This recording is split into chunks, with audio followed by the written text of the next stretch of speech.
On the foreign scene, officials says it's time to widen the MH370 search for a second time, almost 3 years into one of history's greatest aviation mysteries. Australian authorities have suggested an expansion of around 10,000 square miles in the hunt for the missing Malaysian jet after investigators from Australia, Malaysia and China concluded that it almost definitely isn't in the area they've been looking in. 329 people went down with the plane when it vanished en route from Beijing to Kuala Lumpur in March 2014. The original search area will have been entirely covered by next month with no sign of the wreckage.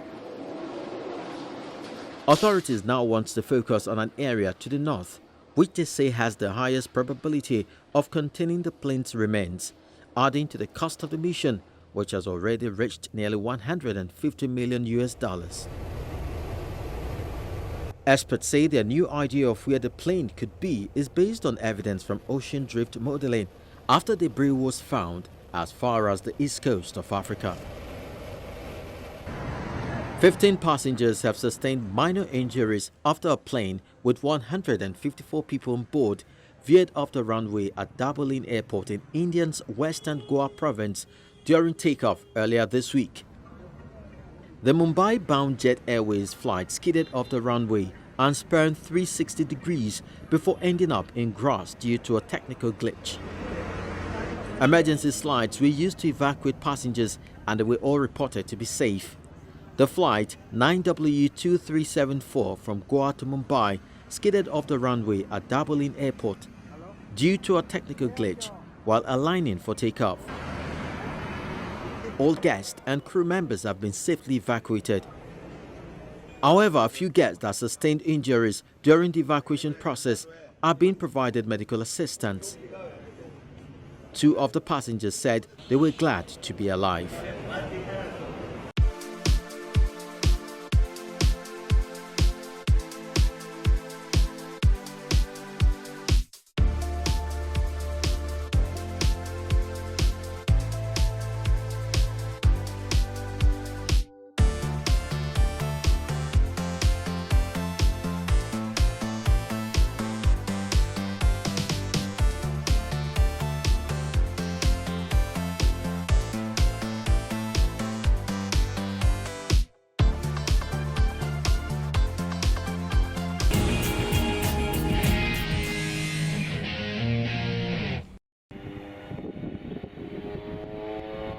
Korean Air has given its flight attendants stun gun training following criticism from pop star Richard Marx for its handling of a violent passenger.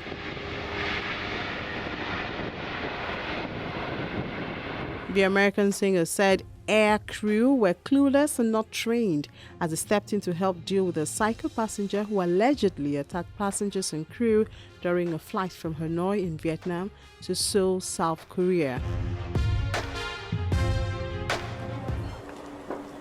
Korean Air says that its crew members are currently hesitant to use taser guns because they are only permitted to use them in grave situations which jeopardize the life of a passenger or crew member or the safety of a flight.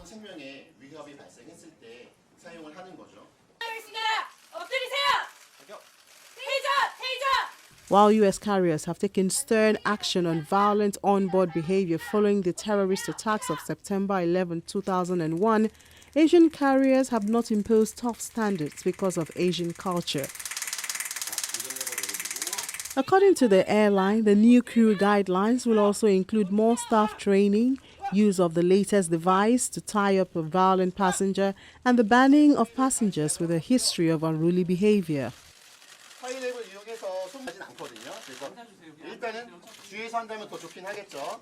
Men account for about 1/10 of Korean Air flight attendants, and the carrier says it will try to have at least 1 male on duty in the cabin for each flight. Data from South Korean government reveals that the number of unlawful acts committed aboard airlines has more than tripled over the past 5 years.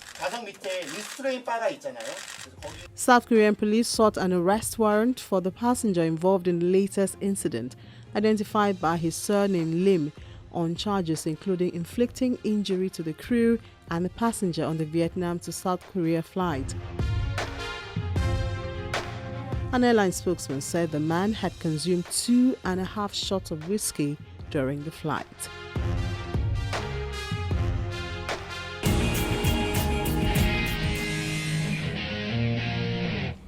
This is our curtain call, but do remember to reach us on our feedback platform. I'm Bukola Joe Okitumbi.